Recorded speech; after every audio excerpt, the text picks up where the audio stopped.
Welcome to the 460th of the COVID calls. This is a daily discussion of the COVID-19 pandemic with a diverse collection of disaster experts. My name is Scott Gabriel Knowles. I'm a historian of disasters at the Korea Advanced Institute of Science and Technology. I'm coming to you live from Daejeon, South Korea. Today, I welcome medical anthropologist CHRISTOS LyntERIS back to COVID calls for a return visit. Just a reminder, you can catch COVID calls live on Twitter and on the COVID calls YouTube channel. You can hear COVID calls anytime recorded as podcasts on iTunes, Podbean, or anywhere you get podcasts. You can also keep up with COVID calls via Twitter using the handle @USOFDisaster or @COVID calls. Please do help spread the word and send suggestions for future guests and future topics, but please don't wait too long. We'll be wrapping up the regular daily COVID calls on March 16th and moving just to weekly COVID calls after that. So please let me hear from you soon.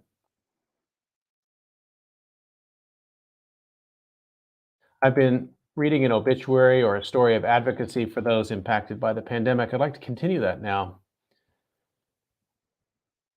The headline is "A Doting Family Man. He was a long-standing fixture at his hospital." This is the obituary of David Ferranti, who died at age 60. He was a hospital equipment coordinator and worked in St. Elizabeth's Medical Center in Brighton, Massachusetts. He died May 2nd, 2020 of COVID-19.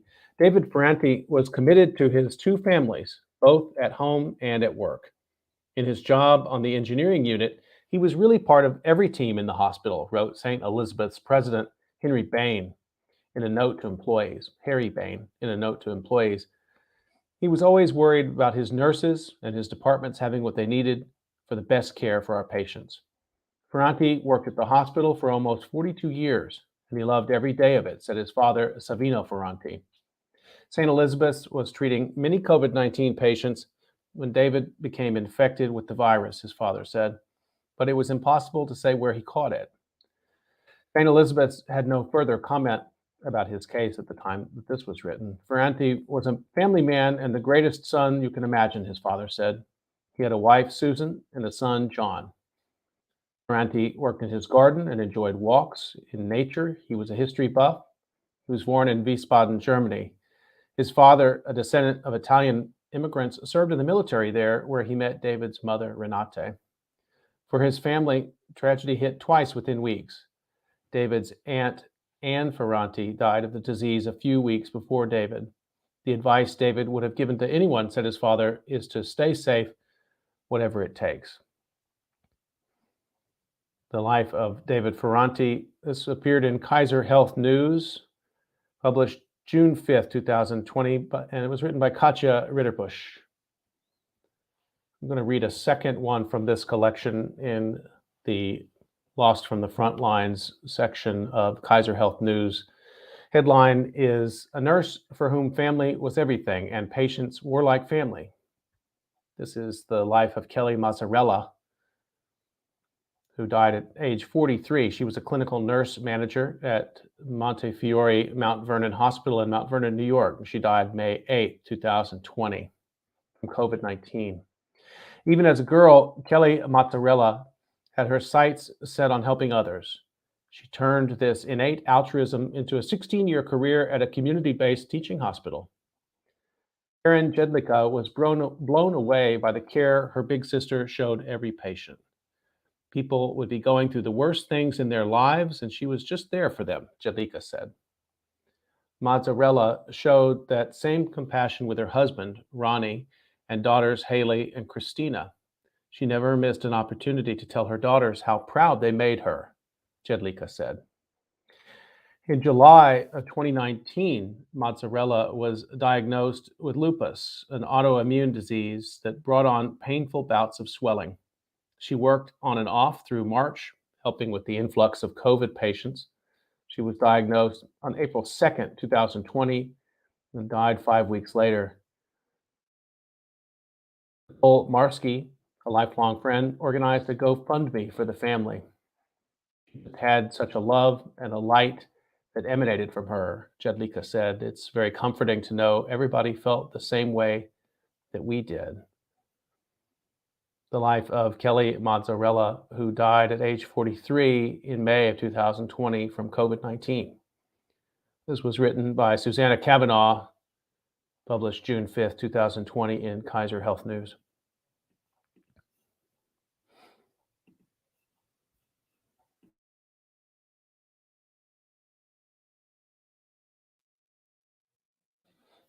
Okay, I'd like to turn to the conversation for today, and I'm really excited to bring CHRISTOS Lynteris back to COVID Calls.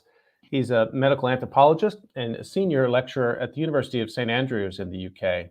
His research focuses on the anthropological and historical examination of epidemics, zoonosis, epidemiological epistemology, medical visual culture, colonial medicine, and epidemics as events posing an existential risk to humanity.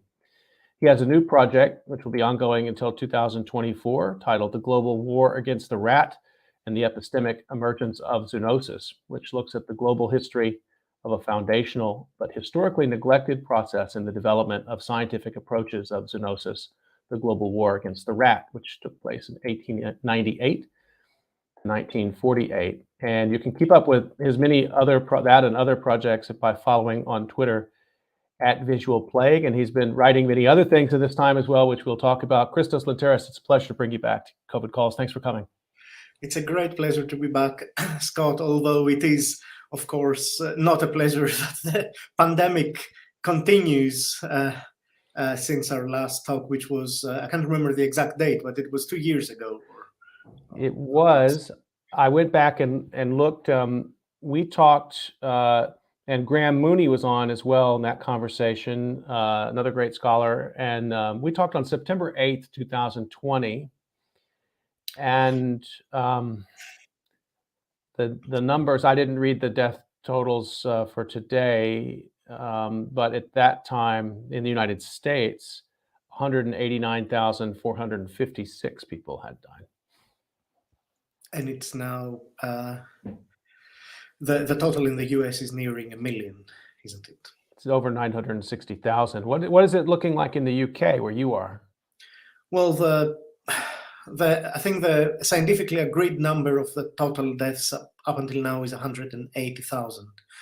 And well, since down in England, they lifted all measures at the beginning of February, we now have a clear pattern where hospitalizations are in a very sharp rise again, which will be made even worse, of course, at the end of this month when self-isolation will no longer be mandatory, which is an unbelievable step of, how can we call it, epidemiological nihilism, I think is the only way to put this.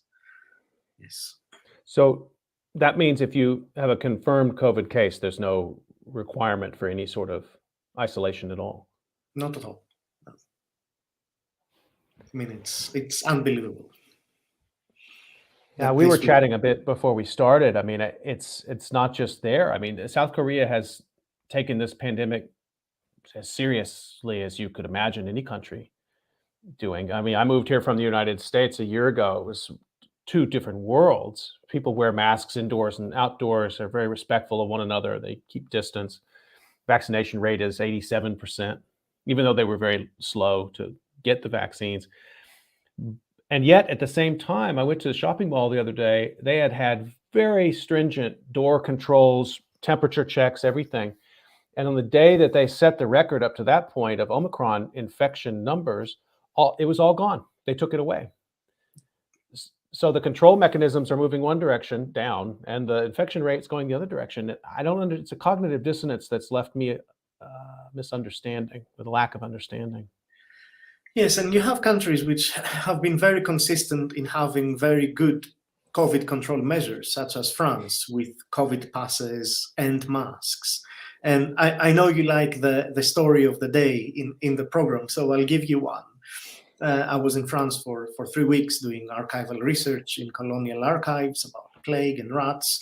And in Nantes, where the diplomatic archives are held, mainly of the French protectorates of the time of the colonial times, there is a great cinema called Catorza, a famous art cinema, and it had an Italian film festival. And on a Sunday, the 27th of February, they held a matinee at 11 o'clock. in honor of Monica Vitti, the Italian actress who recently died. So they were showing L'Avventura by Michelangelo Antonioni, this incredible film. And this being France, of course, 11 o'clock on Sunday morning, the cinema was absolutely packed. This was the big hall. And it was, totally packed with families and children, friends, groups of people. It was unbelievably full. But everyone was wearing a mask, and not just any mask, surgical mask upwards, none of the cloth ones. And you needed a vaccination pass. So, it felt really, really comfortable, really, really safe. And yet the following day, on the 28th of February, France lifted the mask mandate in cinemas, and it will soon lift the vaccination mandate as well. Why? Well, I think, let's be realistic. The answer is very clear: because there are presidential elections coming. So it's as cynical and as sad as that. I can totally picture that moment, and it actually makes me think of a piece. I didn't know if we were going to find time to talk about it, but since you raised it, you published a piece in Somatosphere, July 29th, 2021. I have a theory that you don't sleep, or maybe you write in your sleep. I don't know, but you're an awfully good writer for writing in your sleep. The piece is called "The Social Potential of Continuing to Wear Masks." And I just want to read the last part of it. You say, in spite of their detractors, a year and a half into the pandemic, masks are proving quite good at helping people everywhere around the world to speak truth to power, uphold public health standards, and protect and care for one another, often against the callous and market-oriented grain of pandemic response policy, or the lack of it. So people in the theater, they're enjoying their life, but they're signaling something. To you, is that a political act almost? Well, from now on, it is. It is an act of resistance against epidemiological nihilism to wear a mask. And especially so because you are confronted already in France.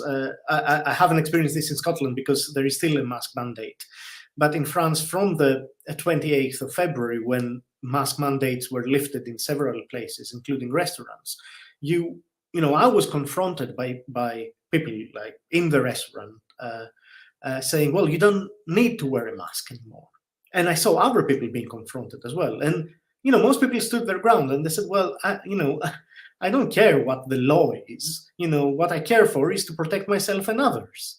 It's just common sense that in the midst of a pandemic, which now has a new subvariant of Omicron, which is much more infectious, etc., will continue to wear a mask. It doesn't matter if there is a mandate. This is my social responsibility. This is my solidarity. This is my sociality, if you like, in anthropological terms.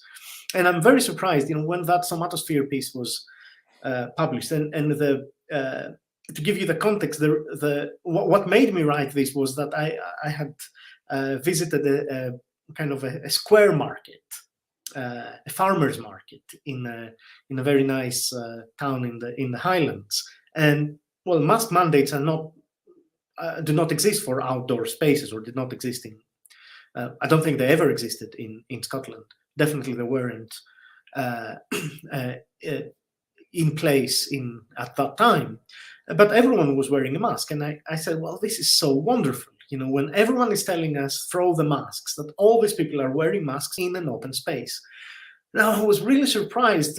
We know Twitter is a horrible space in many ways. It can be very toxic. Of the attacks I got about, with regards to this article, people calling me I can't remember now the exact phrase, something like a techno-fascist. That I'm endorsing kind of a technological totalitarianism.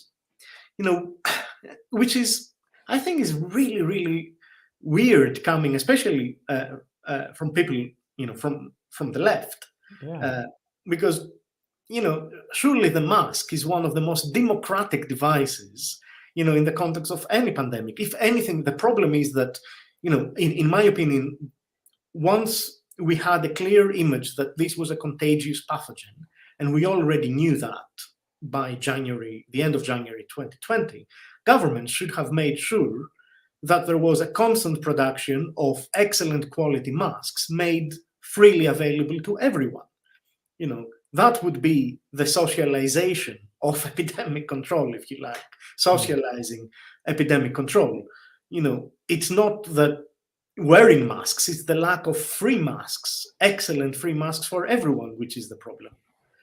At least in the way that I understand how democracies should work and what it is to have a left-wing agenda in a pandemic.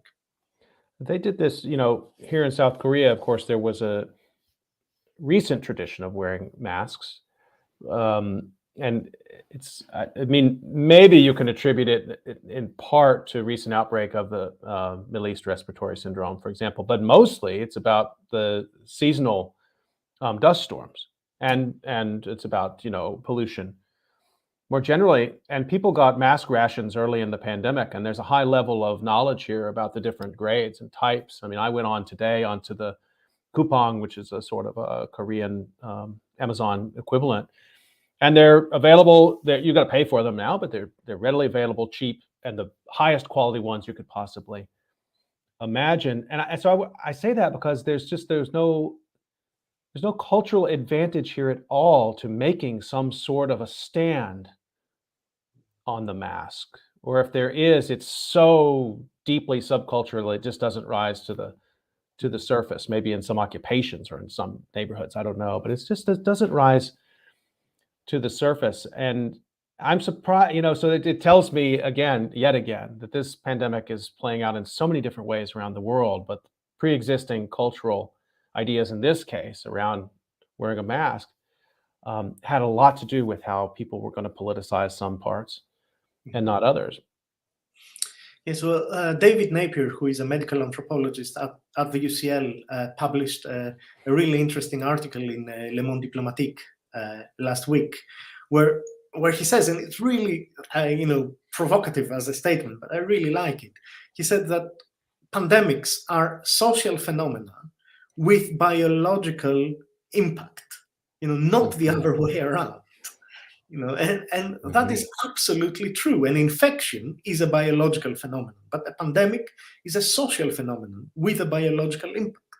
And the trouble with every single government across the globe is that they have failed to understand this, which is not surprising at all, of course, because society does not exist in their ideology, right? In the neoliberal ideology, there is no such thing as society, as Margaret Thatcher said. There are only individuals and families. People, yeah. So to admit that there is society, that there are communities, is something that neoliberalism cannot accept. It is the main threat to its very existence. So it's not surprising that the social aspect of the pandemic has not been accounted for. The behavioral aspect, the individual aspect has, because that's something they accept, but not the social. That's why we have no anthropologists in most government panels. We have no sociologists, right? We have no historians as well. Nothing to understand there, right? Nothing of any value, in theory at least, to shape public health policy. Yeah, absolutely. Just a quick reminder that you're listening to COVID Calls, and I'm talking to CHRISTOS Lynteris. I want to linger on this just one more second because it also connects to another piece that you published in the pandemic, and this one was published December 15th, 2020 in Cultural Anthropology. The title is Emptiness and COVID-19 Cartography.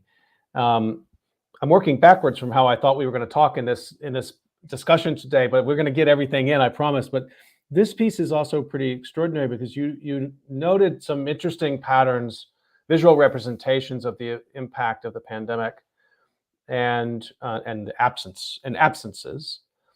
And I want to talk about that, but there's a point you make in there which I think connects to our riff on masks, which is a sort of a xenophobia, a sort of a long-standing anti-Asian, anti-Chinese bias in the West. And I think that also informs the way that masks have been have been discussed, like inappropriately attributed to this. This is in Western media. It's something that Asians do, as if Asia is a place, and if there's an Asian behavior, that somehow it's mask wearing, which in theory is somehow docile, accepting of authoritarianism, many other racist, sort of xenophobic things. Let's talk a little bit about that piece and what you saw, and then how that connects to the mask kind of issue. Sure.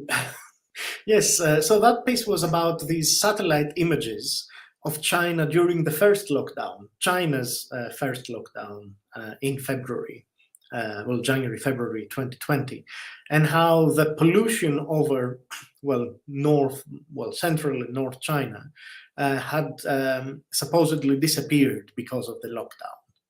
And it was this before-after kind of image of a sky full of pollution and then a sky free from pollution. And it immediately, it sounds kind of maybe silly because the immediate comparison is not very clear, but it reminded me of something that Ari Heinrich and other historians have talked about in relation to colonial medicine in China. And this is about how at the end of the 19th century, there was this massive production of both portraits and photographs of people with fibromas, kind of big tumors, external tumors, and their removal by missionary doctors in the south of China. And how this pattern of before-after emerged, the work of the colonial missionary doctor being to cure the Chinese of something they were unable to cure themselves because they were supposedly backward, etc.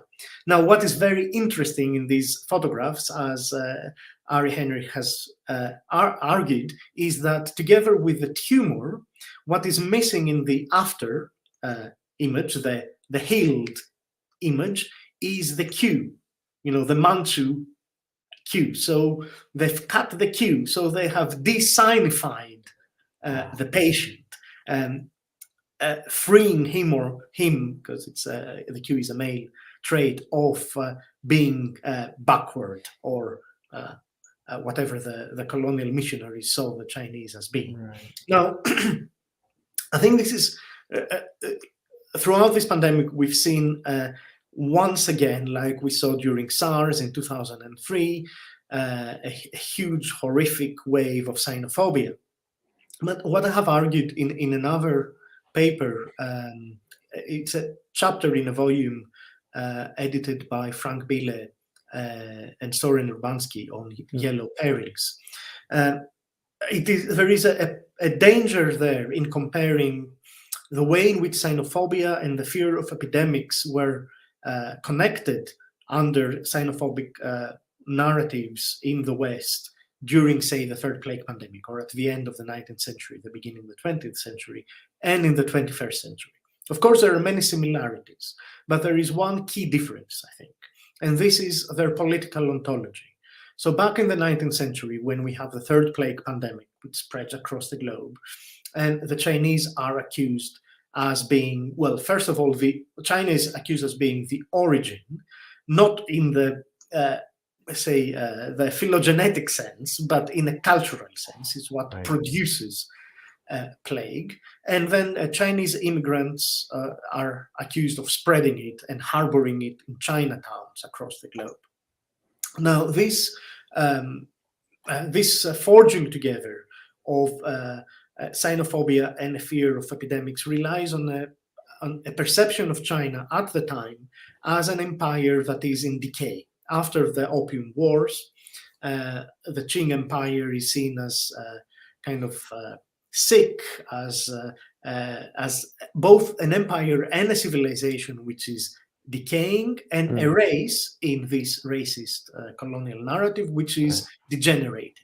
And it is this decay and degeneration which is seen as reviving an ancient enemy, that is plague, which has no place in the modern world, but it is a symptom of this decay and degeneration of China and the Chinese in the colonial imaginary. Now, by contrast, in SARS and in COVID, we have again a forging together of xenophobia and the fear of epidemics or pandemics, But the political ontology is very different, because the way in which the West, or some people in the West, fear China is different. China is no longer feared as a decaying empire. It is feared as an emerging empire, as an emerging civilization. It's no longer degeneration, but an uncontrollable emergence, which is not following the rules of emerging set by the West. So this is a very different fear. One is an ancient enemy which is doomed. Both China is doomed in the colonial imagination, and plague is doomed ultimately, to be defeated by, the tools of Pasteurianism, vaccines, or whatever. Whereas now we have an emerging power, and emerging viruses, SARS and SARS-2, COVID, which are not doomed at all. An emergence itself is what is being feared, rather than degeneration. So we have different political ontologies in place, and we should be very careful here, because there is the danger of saying, well, xenophobia as part of our understanding of pandemics is a relic of the past. It's something we have inherited from colonial times, and it's just going to wither away. No, it's not. We're producing xenophobia is being reforged, Right. with new tools. It acquires new ontologies in new contexts, right? It's not something which has simply survived in our modern era. It is modern in and of itself, right? Yeah. I just want to let me quote a line from this piece, because you say, you're talking about these maps, and you say the NASA map possesses uncanny similarities with the visual genre, with atmospheric pollution appearing like a cancer growth over the body of China in the before image. The after image provides a sensation of relief and blue skies, hope, what is not visualized. You write, with the thousands of people dying as a result of COVID-19 and the millions of lives disrupted by anti-epidemic measures. So your point there, or sort of connecting the point you were just making, is the darkened skies of China, which is that's the smoke of industry. That's the fear. That's the new political ontology, the fear of industrialization, moving at a pace which is not happening in the countries of the West anymore. Yes. And it has to be removed, or when you see it removed, it's a hopeful image, but somehow the mind doesn't linger on what's happening to the people below. Yes, as a diagram, always diagrams have two two functions. One is in Greek. One is to write across, or write things together, and the other one is to erase. This is the beauty of this term in Greek, that it contains both writing and erasing. Right. So every diagram is both showing something and erasing or making something invisible. Let me just remind folks that we're talking on COVID calls, and I'm talking with CHRISTOS Lynteris. And Christos, let me go back. I wanted to ask you first about what you were doing in France, and this is more connected with your big project, the global war against the rat. So you are free a little bit now to get around, or you're beginning to get around and reconnect with archival holdings connected with this project?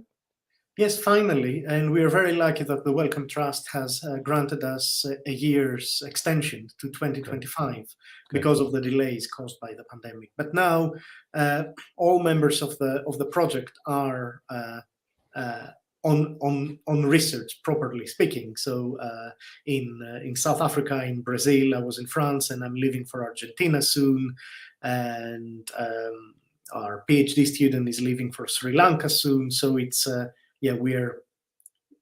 we're going to the archive. So in France, I was looking at two different things. One was missionary archives, in an effort to establish the actual history surrounding the first recorded outbreaks of the third pandemic in Yunnan in the 1870s. Yunnan is a southwestern Chinese province, and it's missionaries that first reported these outbreaks. And what I have found is it's quite fascinating because it has to do with, well, both with the question of origins, of course, which is something which really interests me as an anthropologist, but also about tropes, epidemiological tropes. And one of the key tropes emerging out of missionary narratives about the first outbreaks of plague in Yunnan in the 1870s is the one of the what we may call the staggering rat. Now, this is a trope that may sound obscure, but if you read the first chapter of Camus' The Plague, the famous novel, you will see this trope appearing twice in the first chapter, which is quite astonishing for a piece of literature to have the same image appearing twice extensively. So now the root of that image, which involves rats coming out of their holes and doing what Camus calls a pirouette, dancing around themselves, dazed, and falling dead in front of humans, is something which is born as a trope in the Yunnan plague by missionaries. And my effort as an anthropologist is to show that this has nothing to do with a naturalist observation and has everything to do with an apocalyptic cosmology, which is part of their understanding of the world at the time. Actually, the image of the staggering rat is simply a transposition of a much older image, the image of the swirling hogs in Boccaccio's Decameron, onto rats. And the purpose of that is to show that we are at the end of time, basically. At the time, Yunnan was undergoing a massive Islamic rebellion known as the Panthei Rebellion. And of course, missionaries were understanding this as being part of the end of the world. And together, war with epidemic, well, you know the Christian cosmology, it works really well to foster this idea of the end of time. So the staggering rat is part of this cosmology rather than part of a naturalist observation or naturalist narrative about the epidemic, although it was then systematically misrecognized as being an actual phenomenon of or part of rat episodics. And then it was very interestingly woven together in other epidemic narratives by doctors for decades on. So, well, that's a pretty amazing find. And that means that throughout that period, then missionaries or anybody else who's paying attention and recording what's going on during the third plague pandemic, they're looking for animals that are misbehaving. They're looking for animals that are acting in ways that, again, call to mind this sort of apocalyptic sign. Yes, well, there are two interconnected narratives. One is the great chain of infection, which is something inherited by Ovid, of course, which sees animals dying one after another. You know, kind of I don't know, snakes and rats and goats and oxen and then humans. That sort of narrative, which again has a very long genealogy going back to Latin and Greek literature on epidemics. And then the image of the staggering rat is paradigmatic of nature going crazy, basically. You know, the order of things coming undone. Because the rat is seen at the time as very secretive. It's an animal that would never come out in the open to appear before humans. So it is, again, this is a Latin trope, in fact, which is being reworked in the missionary, and this is Catholic missionaries, missionary letters and reports from the time. That doesn't mean, of course, that plague is not there. Plague is definitely there, and rats would be probably dying. So there is, of course, an empirical basis to all this, but you know, the narrative itself of the staggering rat, combined with the great chain of infection, is there to sustain a cosmological narrative, rather than an I have a question about time. I mean, how long could you infer this from the sources? If they believe they're witnessing something which could actually be signaling the end times, how long does the end times take to arrive when these are the sorts of phenomena that you're observing? Yes, well, that's a great question in terms of, well, for anthropologists of religion more than me, I think.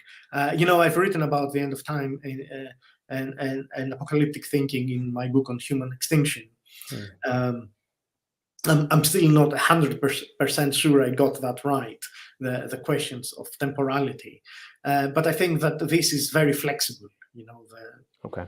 How long this would take. But I think that, if we try to do a kind of a historical ethnography and join these missionaries in that faraway province of China, and we have this massive Muslim rebellion and plague at the same time, this, I think, fits very well their understanding of what at least the beginning of the end of the world would look like. Well, let's bring it up to 2020, 21 then, and now China, in Wuhan, it's the concern over the lab leak. Now we've gone from the village to the laboratory, and this idea that, because I want to come back to your question about origins, and I raised this with you because I want to know how your thinking on it has moved since we last talked, but also because I think just this last week, major scientific publications have said, and I think there have been three, none of them through peer review yet, but three papers that have basically tried to put the lab leak hypothesis or gain of function hypothesis to rest and say, no, the origin of SARS-CoV-2 is actually bats from wet market in Wuhan. So there's two things I want to ask you about. One is, are you surprised that the fascination with the origin has continued to have so much power and momentum? And then connected with that, I want to know maybe what you see across that stretch of time from the third plague pandemic to today in China's role in that kind of an inquiry. Yes, well, it's very interesting. I think that I don't think we can treat the lab leak hypothesis and the Wuhan market hypothesis as equal partners, right? Let me be very clear about this. At least I do not. The lab leak hypothesis is a conspiracy theory, and the Wuhan hypothesis is a valid scientific hypothesis that has to be proved or disproved.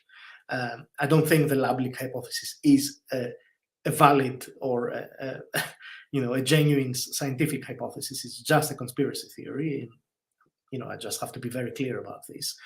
But what is interesting, and I don't want to comment on specific papers, especially as they're preprints, so I'm assuming they will be improved as they go through peer review. There are some problems with these papers. Their use of photographs, their use of social science is especially is very, very problematic. They lack social scientific tools, but hopefully this will be improved and in the publications, and if not, it may be discussed in a proper scientific manner, in letters, in journals, and not over Twitter. Where a lot of these finds. You don't think this is going to be solved over social media? Come on, Christos, you've got to get with the 21st century, man.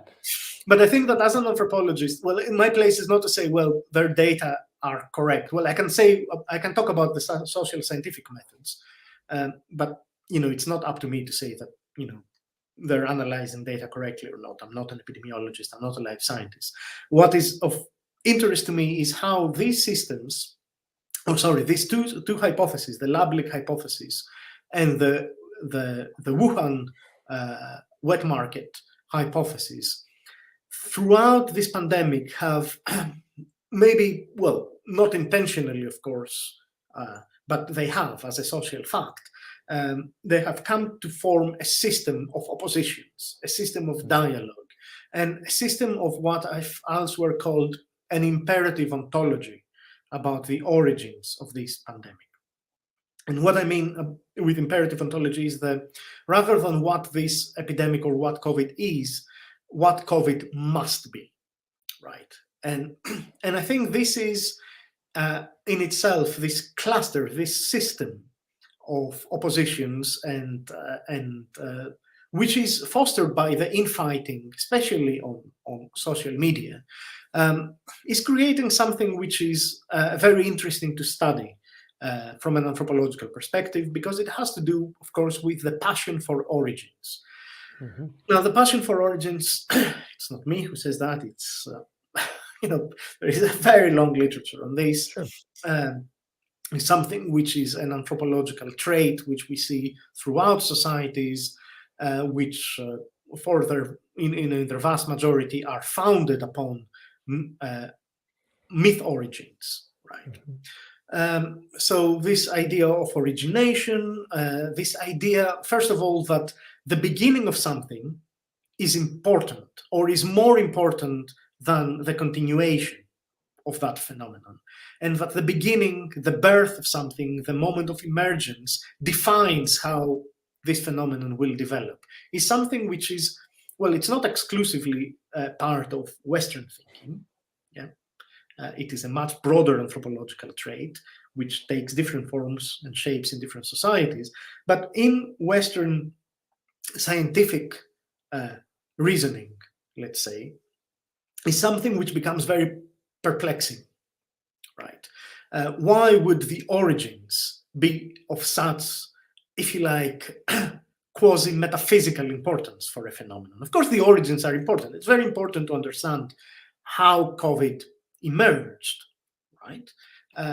Obviously, I, as the vast majority of people who work on epidemics, whether from the social sciences or the life sciences, have no doubt that this is a zoonotic disease. It has emerged in probably in wild animals rather than domesticated animals, or possibly in farmed wild animals, which is a very common practice in China, where this disease has almost certainly emerged. And it is very important to see which animal or animals did this disease emerge, from which animal did it spill over to humans, because of course, I don't think anyone seriously says that, the disease spilled over from bats. If bats are, where the disease emerged, there is an intermediary host. What is it? Is it raccoon dogs? Is it this? Is it that? Is it civet cats? Yeah, these are very valid scientific questions. Yeah. What is not so clear is why, at this moment in the pandemic, these are the most important questions to ask. Right. And I would put a counter question. Not that this question opposes the previous questions, but since we have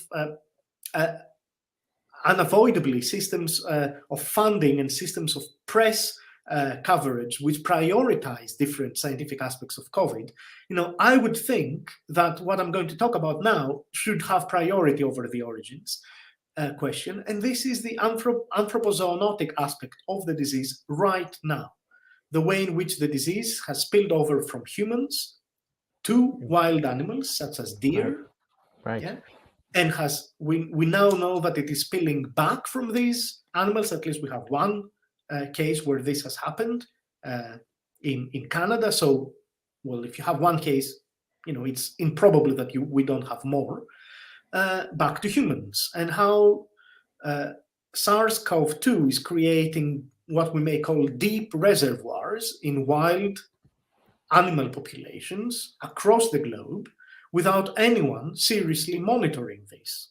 The reason why no one is monitoring it is, well, because, to be very frank, and having discussed this with people who study this phenomenon, no government and no funding body is very happy to be seen to commit money for animal studies of SARS-CoV-2 when there is a human pandemic. It's the politics of funding, right? It doesn't look good for governments to commit money to deer when humans are dying.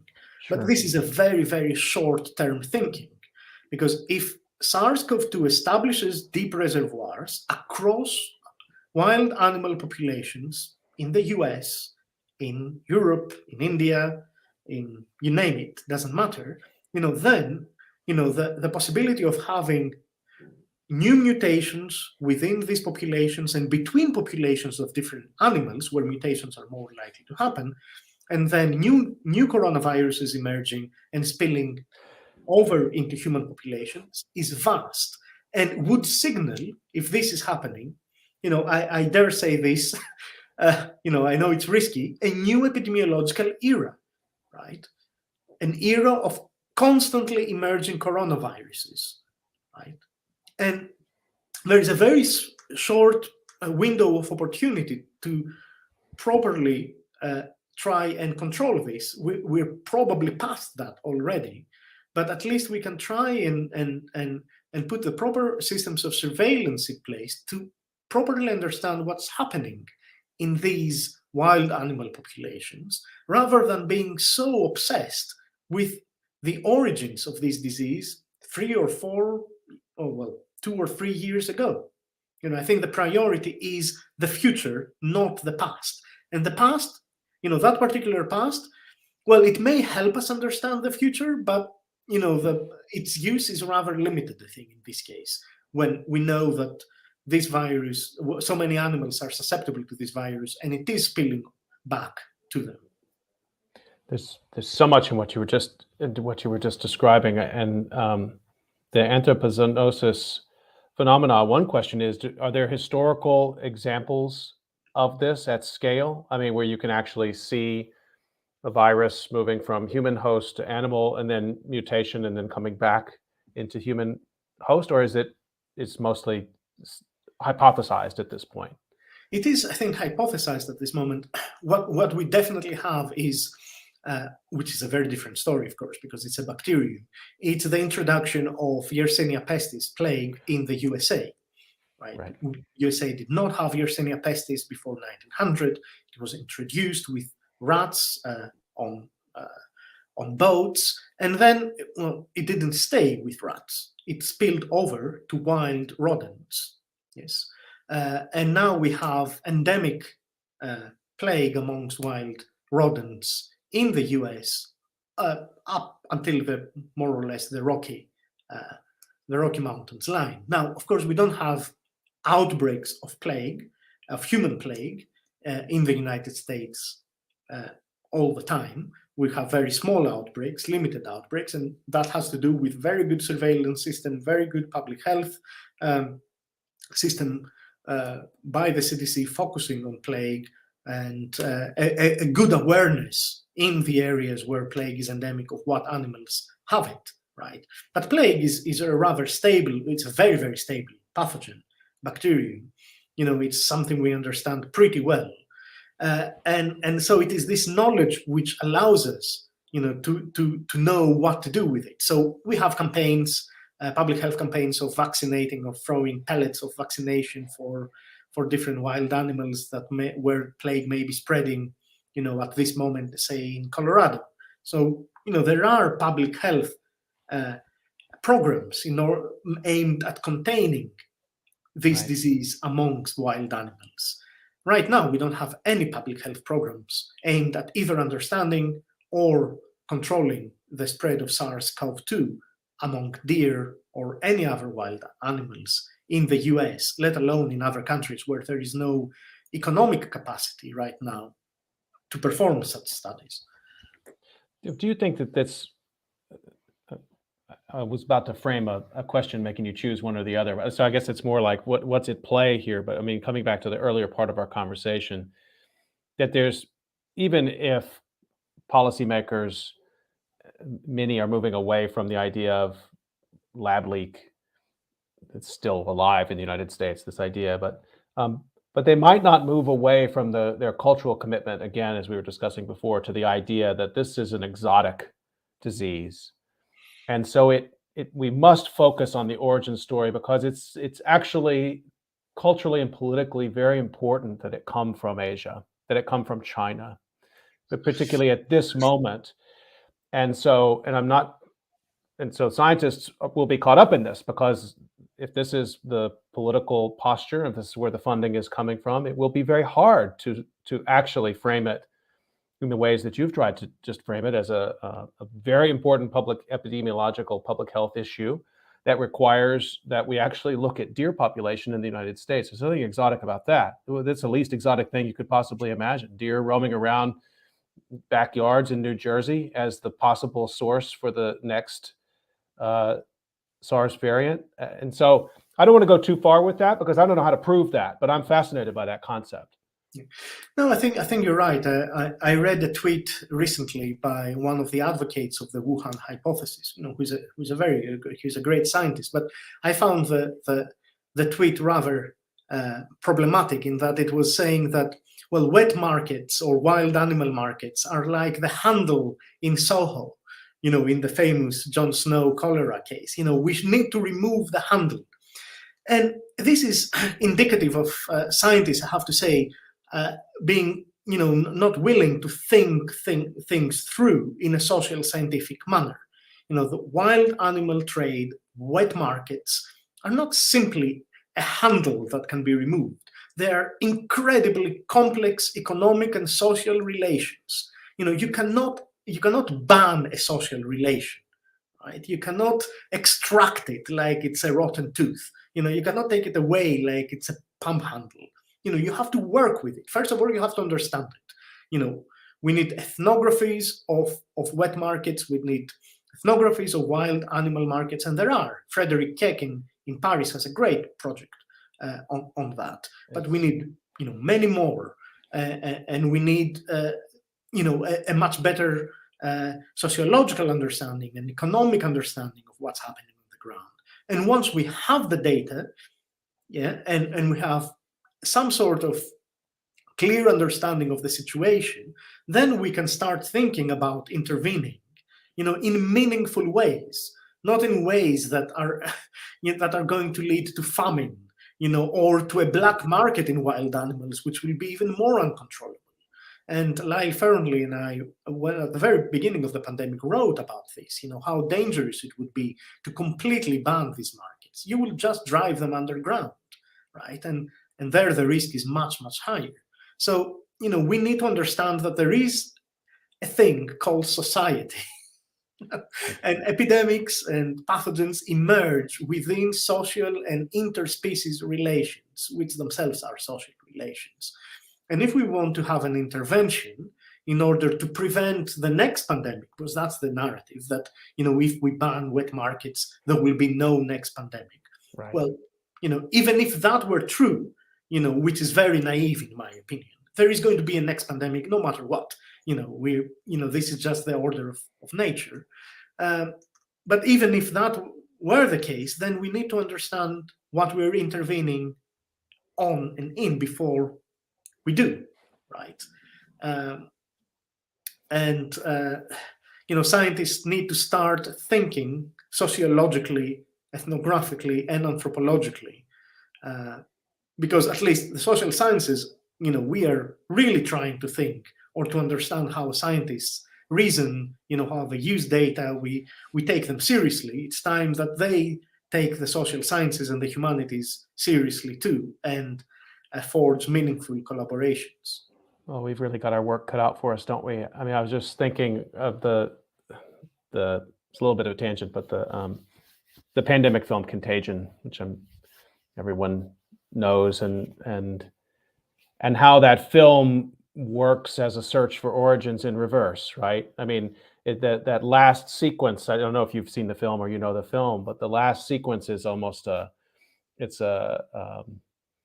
like at the end of a great murder mystery where the clues are finally assembled only at the very end, in the last 30 seconds of the film. And that's the payoff, right? That's the payoff of the film, is we didn't know what was going. Now we understand the origin, and the entire rest of the story makes sense. And that narrative frame is extremely powerful to people. It's so satisfying. Yes, it's where the wrong bat meets the wrong pig, isn't it? Exactly.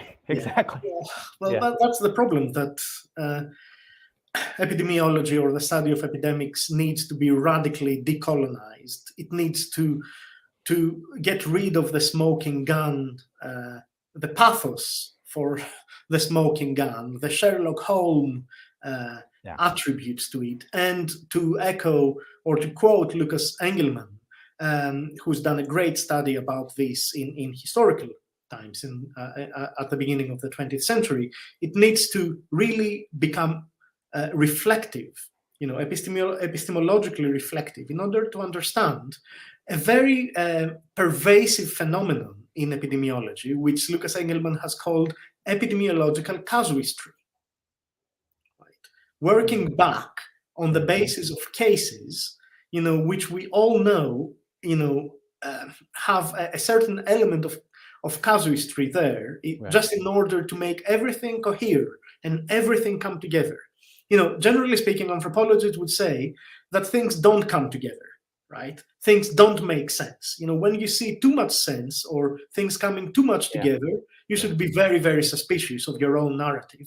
And there, your reflexive vigilance should be alerted and heightened, right? I think there is a great lack of epistemological reflexivity, especially in the times of emergency as the one we are going through now.